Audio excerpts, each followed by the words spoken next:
The year is 1793, and Lord George Macartney stands before the Qianlong Emperor in Beijing, surrounded by the latest marvels of Western technology, including clocks, telescopes, and air guns, ostensibly on a diplomatic mission, but with the singular economic goal of opening the vast Chinese market to British goods.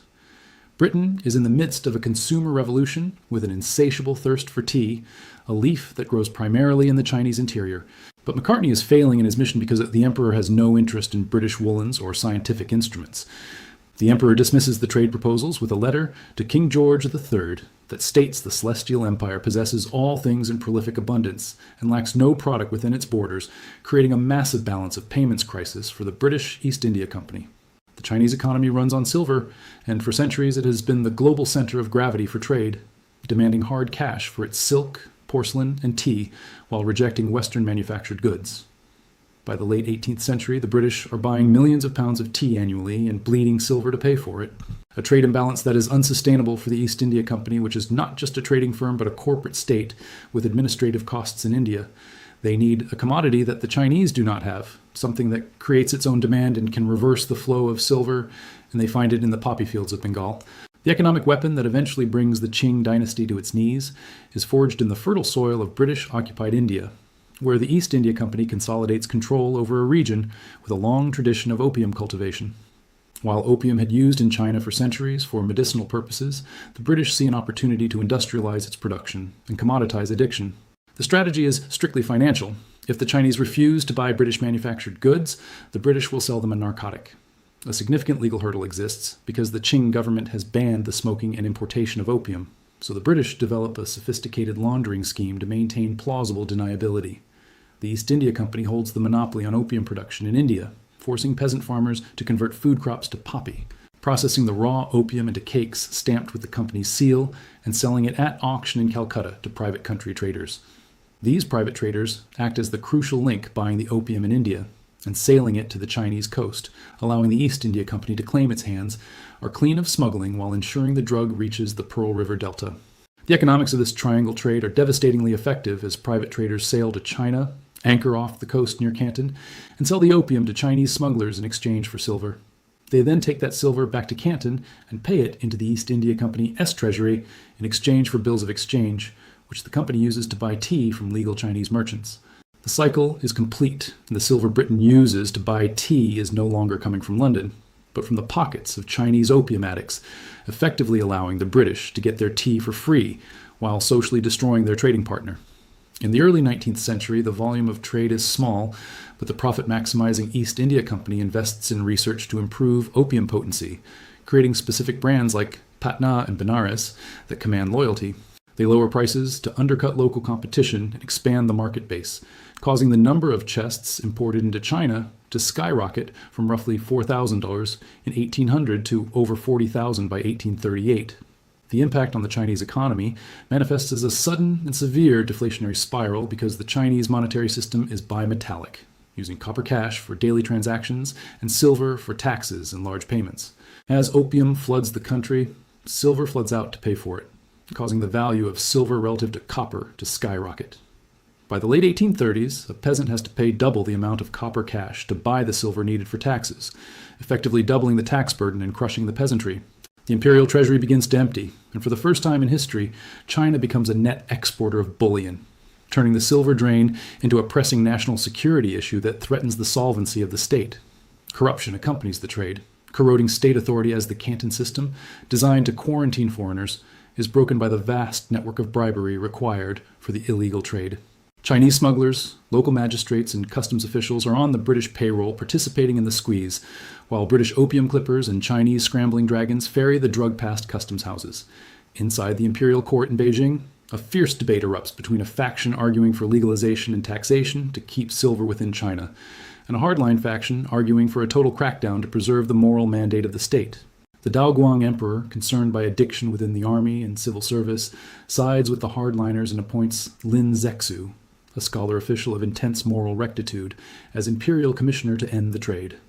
Lin Zexu arrives in Canton in 1839 and surrounds the foreign factory district, demanding the merchants hand over all opium and sign a bond swearing never to smuggle again under penalty of death. The British superintendent of trade, Captain Charles Elliot, fearing for the safety of the merchants trapped without food or water, takes responsibility for the opium, transforming it from private property into the property of the British Crown. Elliot hands over 20,000 chests of opium to Lin Zexu, who destroys them at Human in a piece of political theater, mixing the drug with lime and salt water and flushing it out to sea. Lin Zexu believes he has won and writes a letter to Queen Victoria, appealing to her conscience, arguing that since opium is forbidden in Britain, it should not be forced upon others. However, he misunderstands the political economy of Britain, which is an aggressively capitalist industrial power that views the destruction of property and the restriction of free trade as an act of war. The lobby for war is led by opium merchants like William Jardine, who campaigns in London, meeting with Foreign Secretary Lord Palmerston and arguing that the conflict is about honour and the opening of markets. Parliament debates the issue, with William Gladstone railing against the war as unjust and calculated to cover the country in disgrace, but the moral argument loses to the economic one, and the vote passes by a narrow margin. A fleet is assembled, including the Nemesis, the first iron-hulled, steam-powered warship to see active service in the East, which terrifies the Chinese observers as it navigates the shallow river deltas against the wind. The war is a one-sided massacre as the British fleet sails north, blockading key ports and threatening the Yangtze River, the jugular vein of the Qing Empire that carries grain to Beijing. The British capture Zhoushan Island, disrupt the salt trade, and exacerbate the economic chaos Lin Zexu tried to prevent. The emperor dismisses Lin Zexu and attempts to negotiate through Chishan, but the British demands are exorbitant. The war resumes in 1841, and the turning point comes at the Battle of Qingqiang in 1842, where the British seize the intersection of the Yangtze and the Grand Canal, cutting off the grain supply to the capital. The Manchu garrison fights to the death, but the technological gap is insurmountable. On August 29, 1842, the Treaty of Nanjing is signed on the HMS Cornwallis, the first of the unequal treaties, which fundamentally reorders the economic structure of East Asia. The Canton system is abolished, 5 treaty ports are opened to British residents and trade, and Hong Kong is ceded to the British Crown as a free port and base of operations. The Chinese government is forced to pay a massive indemnity of 21 million silver dollars, including compensation for the destroyed opium, further draining the treasury and exacerbating the deflationary crisis. The treaty establishes extraterritoriality, placing British citizens above Chinese law, but crucially omits any mention of opium, allowing the trade to continue in the shadows where it surges to 52,000 chests by 1850. The economic devastation fuels social collapse, contributing to the Taiping Rebellion, a civil war led by a man claiming to be the brother of Jesus Christ, who promises a ban on opium. The rebellion claims millions of lives, and while the British initially view the Taipings with interest, they decide that propping up the corrupt Qing dynasty is better for business. The British merchants, dissatisfied that the Treaty of Nanjing did not deliver the promised market expansion, seek a pretext for a second war to access the Chinese interior. They find it in the Arrow Incident of 1856, where Chinese officials board a ship flying the British flag. This leads to the Second Opium War, joined by the French, which is a darker and more brutal conflict. The Anglo-French force captures Canton and destroys the Dagu forts, forcing the Qing to sign the Treaty of Tianjin in 1858, which legalizes opium as foreign medicine. When the Qing try to resist the ratification, the British and French return in 1860 with overwhelming force, marching on Beijing and looting the Summer Palace, a sprawling complex of cultural heritage. Lord Elgin orders the palace burned to the ground, an act of cultural vandalism that takes 3 days and covers Beijing in smoke. Prince Gong signs the Convention of Beijing in 1860, opening the port of Tianjin, ceding the Kowloon Peninsula, and fully legalizing the opium trade. The economic consequences are the final nail in the coffin of the old Chinese economy, as opium permeates every layer of society, reducing productivity and creating the stereotype of the sick man of Asia. By the 1880s, domestic Chinese production of opium takes off, and the British lose their monopoly, but the damage to the balance of trade is done. The British integrate China into the global capitalist system on their terms, with institutions like HSBC founded to finance the trade built on opium profits. The Imperial Maritime Customs Service is run by a Briton, and the indigenous Chinese textile industry is destroyed by cheap British imports. The story of how Britain drugged China is a cold case study in coercive free trade, where Britain advocated for open markets with religious zeal while operating a state-sponsored drug cartel backed by the Navy. The psychological scar left on China drives the modern state's obsession with sovereignty and control over capital flows, viewing the century of humiliation as a lesson in what happens when a nation cannot defend its economic borders. The ruins of the Summer Palace stand today as a permanent reminder of the consequences of weakness and the ruthlessness of an empire that valued silver more than the human soul. The dynamics of this history, including the trap of dependency and the extraction of wealth through addictive commodities, continue to echo in the geopolitical landscape. reminding the world that global trade is never just about the exchange of goods, but about the exchange of power and consequences. The utter destruction of the Chinese rural economy is an often overlooked chapter of this saga, specifically regarding the textile industry. Before the Opium Wars, the Chinese economy relied heavily on a household production system where men farmed the fields and women wove cotton and silk. This was not merely a hobby, it was the economic backbone of millions of families, providing the liquidity needed to buy tools, salt, and pay debts. When the Treaty of Nanjing and subsequent treaties fixed import tariffs at a devastatingly low 5%, the floodgates opened not just for opium, but for Manchester cotton. The industrial looms of northern England could produce cloth faster, cheaper, and more uniformly than the hand looms of the Yangtze Delta. The British did not just sell drugs, they deindustrialized China before it could ever industrialize. The influx of cheap foreign cloth rendered the labor of millions of Chinese women economically worthless. This collapse of household income drove families further into destitution, which in turn made the escapism of opium more attractive, creating a vicious cycle of poverty and addiction. The British had effectively dismantled the two pillars of the Chinese domestic economy, its currency stability and its productive capacity. This economic subjugation was formalized through the institution of the Imperial Maritime Customs Service. While ostensibly a Chinese government agency, it was staffed and led by foreigners, most notably Sir Robert Hart.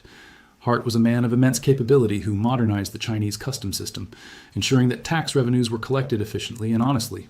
However, these revenues were not used to build Chinese schools, hospitals, or armaments. Instead, they were garnished to pay down the massive indemnities owed to Western powers and to service the interest on loans taken out from Western banks. The Customs Service became a debt collection agency for the European powers, efficiently extracting wealth from the Chinese trade and funneling it back to London, Paris, and Berlin.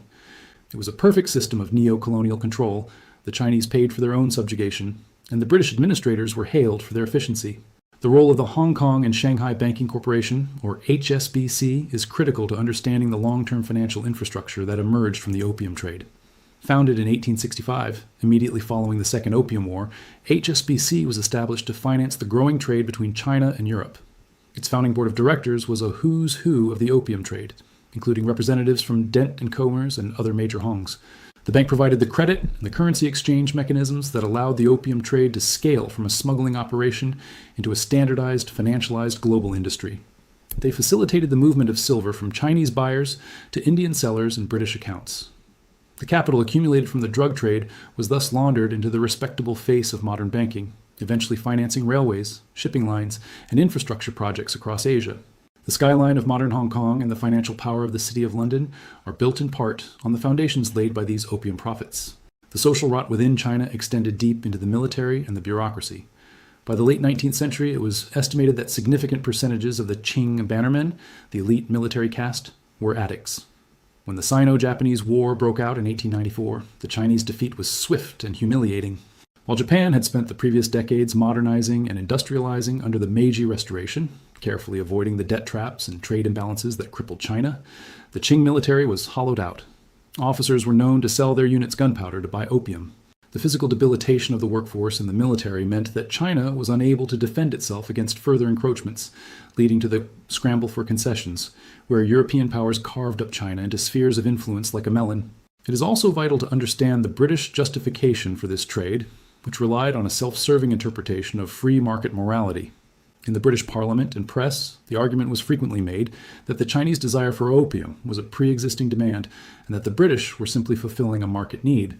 They argued that if Britain didn't sell it, someone else would. This ignored the fact that the East India Company had aggressively engineered that demand, engineered the product for maximum addictiveness, and used military force to break the laws of a sovereign nation that tried to stop it. The British framed the conflict not as a drug war, but as a war against the anti-commercial and arrogant nature of the Chinese court. They viewed the Chinese refusal to trade on Western terms as an insult to the inevitable march of progress and civilization. In a twisted irony, the British believed they were bringing modernity to China, even as they brought it at the point of a bayonet and the tip of an opium pipe. The legacy of this period is what the Chinese Communist Party refers to as the century of humiliation, and it forms the bedrock of modern Chinese nationalism. Every Chinese student learns this history in detail. They learn about the burning of the Summer Palace not as a distant historical event, but as a crime that has never been atoned for. When modern Chinese diplomats speak of unequal treaties or criticize Western attempts to interfere in Chinese domestic policy, they are referencing this specific historical trauma. The determination to maintain a massive trade surplus, to hold vast reserves of foreign currency, and to tightly control the entry of foreign cultural and economic influence, is a direct antibody response to the virus of the opium trade. The Belt and Road Initiative can be seen as a reversal of the old flows. Instead of Western powers forcing open trade routes into China is now building trade routes out to the world, securing its own supply chains and markets on its own terms. The Opium Wars also fundamentally altered the global tea trade. Before the mid-19th century, all tea came from China. But the British, fearing that their dependence on China was a strategic weakness, sent the botanist Robert Fortune on a spy mission into the Chinese interior. Disguised as a Chinese merchant, Fortune stole tea plants and, more importantly, the secrets of tea processing. He smuggled these plants to the Himalayas in British India. There, using the land stolen from locals and the labor of indentured servants, the British established the great tea plantations of Darjeeling and Assam. Within a few decades, Indian tea production surpassed Chinese production. The British had not only drugged China to pay for tea, they eventually stole the tea industry itself, leaving China with a ruined economy and a lost monopoly. Ultimately, the story of how Britain drugged China is a demonstration of the ruthlessness of unregulated capitalism when backed by state power. It shows that the invisible hand of the market often holds a gun. The opium trade was not a peripheral activity of the British Empire. It was the engine that kept the entire imperial project running in Asia. It paid for the administration of India, it balanced the books in London, and it facilitated the acquisition of Hong Kong. It was a massive wealth transfer from the poor of China to the rich of Britain, accomplished through the deliberate destruction of human health and social order. The smoke that rose from the burning summer palace in 1860 has long since dissipated, but the shadow it cast over East-West relations stretches all the way to the present day, influencing trade wars, diplomatic standoffs, and the fundamental lack of trust that characterizes the relationship between the rising power of China and the established powers of the West. Thanks for watching Econ Empires.